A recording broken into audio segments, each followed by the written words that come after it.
Hello everyone, this is Will back again. I was called in with a niece and two nephews to do emergency babysitting today, but happily the actual babysitter finally turned up, so I am free. I was playing Lego with the kids, but my eyes are just terrible today, so that wasn't working very well. And I'll see if I can actually read. So today's topic is, well, family relationships, I guess. And we have some new people, family and not family, and I'll dive right into it. This is 19th February, 1906. Oh, my mother's birthday. Also the anniversary of the freeing of the serfs in Russia. Although I can't remember if that happened on the old calendar or the new calendar. Or rather, I can't remember if 19th February was the date in Russia or if it was the new calendar date outside Russia. Anyway, it doesn't matter. That happened in 1861, so a long time before this.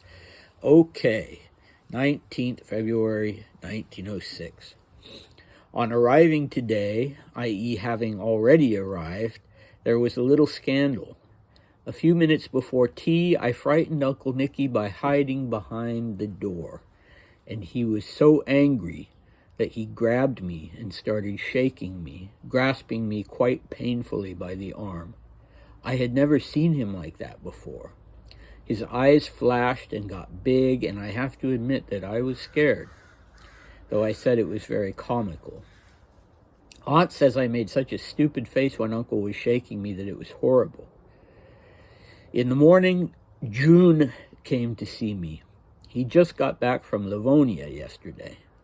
He told me some very interesting things about how he was directing things there, and how the soldiers flogged the revolutionaries. Very comical. Thank God I didn't go to meet the battalion yesterday, because I would have had to make a speech, but Uncle Nicky said he would go himself and take me with him. I was very glad, but when I told Aunt about it, she got angry and said it was too kind of Uncle Nicky to take me with him because I'm too little. In short, the same old story she's constantly repeating. What an awful bore that Andrei will be dining at that palace. He's the legal adjutant on duty, and so he's been invited. Really such a bore. It's my last chance to have dinner with Aunt, and he, the fool, is going to be there too. Though to tell the truth, I like him more than Boris, whereas Aunt, on the contrary, likes Boris more. I'm very sorry that Aunt is going away, only I hope we won't have to see her off. It would be boring. I think we'll have to, though. 7:30. So he was writing a little early. And I guess, was he going to dinner that evening or the next evening? So, this incident, Nicholas II grabbing Dmitri by the arm and shaking him. So that was clearly a surprise. It was a stupid prank. I mean, that might make me lose my temper too if someone jumped out at me from behind a door, or it might give me a heart attack. But anyway, for a 14-year-old, it was a bit, yeah, Dmitri could be a bit on the immature side, as we've seen also with the squirt gun. But that was quite an extreme reaction on Nicholas's part to shake him. Never a good idea. You can really injure someone by doing that. Well, did Nicholas have a bad temper? Well, we all know that he famously avoided confrontations, but I think he did sometimes. I think with his own kids too sometimes, because I remember reading about something in the memoirs of Prince Gavril Konstantinovich about Alexei taking his shoes off, at an inconvenient time, and Gavril trying to coax him into putting them back on, and Alexei telling the guards on duty to take Gavril away, and then Nicholas II coming and grabbing Alexei by the arm and pulling him up, which sounds like something you wouldn't want to do with a child with hemophilia, but yeah, kids can be annoying. So how does Dmitri deal with this? Well, he's scared because he hasn't seen Nicholas react this way before. And in fact, Nicholas is usually the one who's his buddy. But what's interesting about it is what he says. I said it was very comical. I was scared, though I said it was very comical. So we talked yesterday about how typical that was for Dmitri. A way to deal with anger and anxiety, apparently. And in this instance, he jumped right into that. Okay. June, not Miss June, but Mr. June this time, was a General Vladimir Fyodorovich Junkovsky. And he had been an officer when Grand Duke Sergei was the commander of the Preobrazhensky Regiment.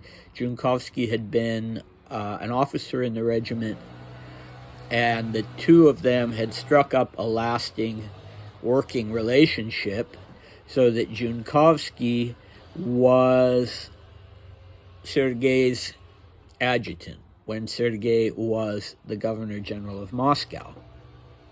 And if you're thinking, oh, this must be Miss June's husband, and she must not be Miss June after all, then that is incorrect. They were actually brother and sister. And one interesting fact about Junkovsky is that he didn't leave Russia after the revolution, and he belonged to a class of people who probably had the capacity to leave Russia, but he stayed, despite the fact that he had earlier in his career flogged revolutionaries.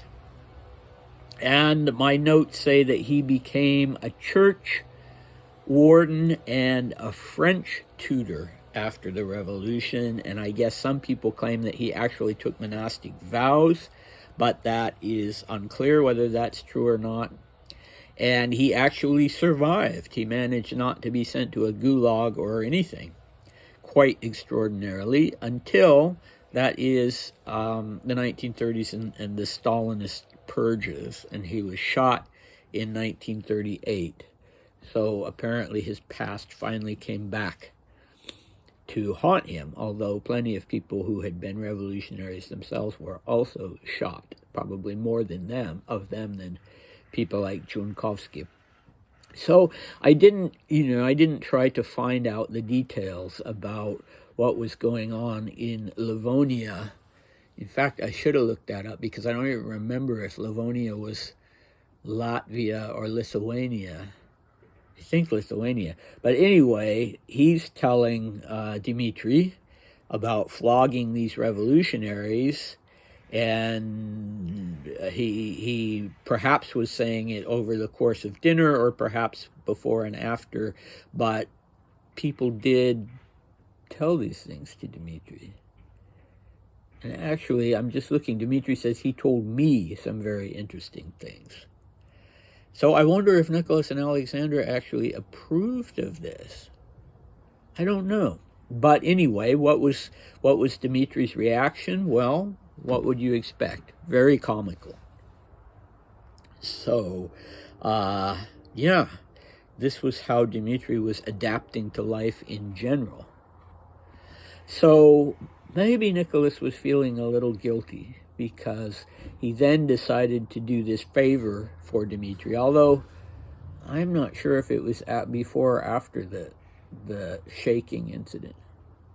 So Dmitri, as a kind of to boost his morale after Grand Duke Sergei was killed, he was made the honorary commander of the 3rd Guard Rifle Battalion.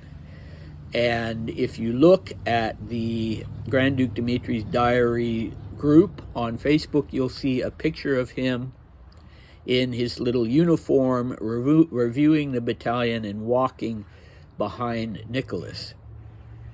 And so if you were the honorary commander of a regiment, you were expected to give speeches, to meet with them, to give speeches, to receive delegations from the regiment. And so that was what this occasion was. And Dmitri always seems to have really savored that role. God knows when I was 13, 14, if somebody had given me such a gift, I would have been in 7th heaven. But he's anxious about making a speech, as who would not be in that situation when you're 14. But so Nicholas does him what Alexandra says is a big favor, and really too kind. He goes himself and makes the speech, but he takes Dmitri with him. And Alexandra is unhappy about that. Maybe she thinks that all of this is giving Dmitri a big head, or maybe she'll think that thought that he might misbehave. God forbid he should bring his squirt gun with him. So she was angry about it, and she let him know that she was angry about it. So as Dmitri says, it's the same old story that she's constantly repeating.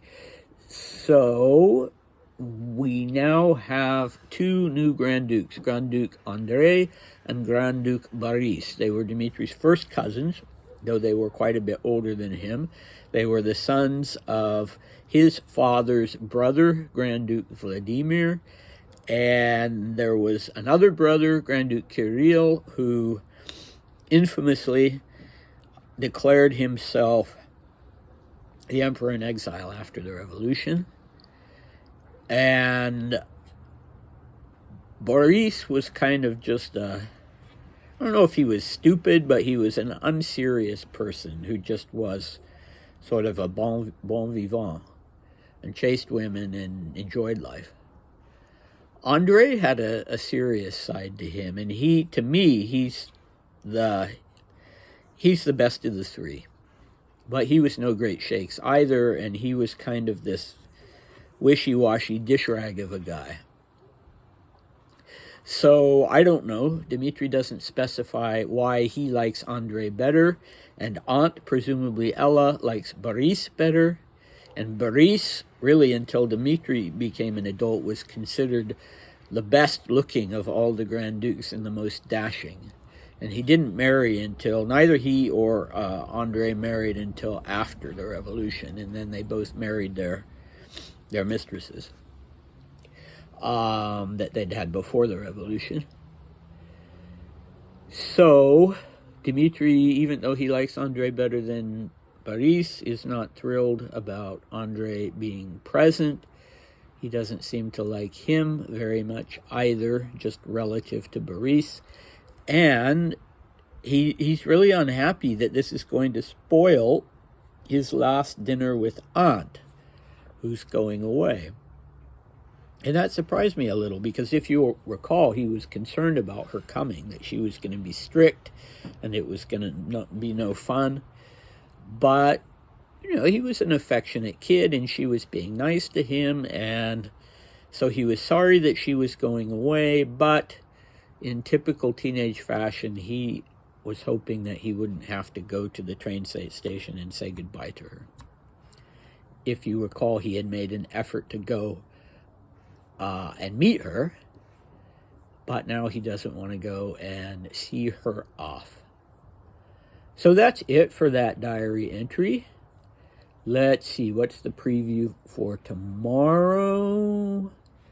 Another dinner with some interesting officials, and another one of them talking to Dmitri about things that interested him. And yeah, George and Maria are back from St. Petersburg. Borya is available to play, and so yeah, some fun stuff. It's kind of a medium diary entry, and I hope you'll come back for it. I'm going to risk going a little long this time because there was something I was thinking about yesterday that I wanted to bring up. And this is having the big picture, having read all of Dmitri's diaries and all of his letters that are available to me. I've kind of come to the conclusion that there are two things that you need to understand about him. If any of you are thinking of writing about him, there are really just two things that you really need to understand, and the rest is secondary. And one of those things, I would say, is that he had two main desires in life that kind of defined him, in my opinion. And one was to be part of a real family. And he pursued that in various ways. And the two times that he came closest, I think, to having that is when he was taken under the wing by taken under the wings of the British minister to Tehran and his wife, and they became real surrogate parents to him, so that was actually, in some ways, a happy time for him. And that relationship continued on for the rest of his life, although it became, unfortunately, a bit complicated for a while because of his and Lady Lucia's, the complexity of their relationship, let us say. And the second time, of course, was when he got married, and seems to have been genuinely happy for a while. And he and his wife had their little boy. So, but by the time he was at Schatzalp, he had lost that. Even his son was in another country, and there are some poignant letters that he writes about that. Sorry about the interruption there. So that's the first thing. And the second thing is his desire. It's not quite as pronounced in childhood, but you certainly can perceive it in these sort of asides that he has in his diaries. The second thing was that he always really wanted to play a role in public life and to be considered by other people a man of intelligence and of consequence in the public square. And that was very difficult to do, even if you were a Grand Duke in autocratic Russia. And he made several attempts at it after the revolution, outside Russia, with the emigre community and a little bit beyond, and that never worked out either. And even initially, when he was at the sanatorium, he was still trying to play on a lesser scale some kind of role like that, and thinking about what kind of role he would play after he was released from the sanatorium. And yeah, so those two things, and the fact that he never really had them for more than a short period of time, is a bit sad. But if you keep both those things in mind, it will augment your journey through the diaries. And as I say, if you're writing about him, if you keep those two things in mind, then you are going to nail it. You're going to get him down. All right, so sorry about the extra length, and I will see you next time. Bye.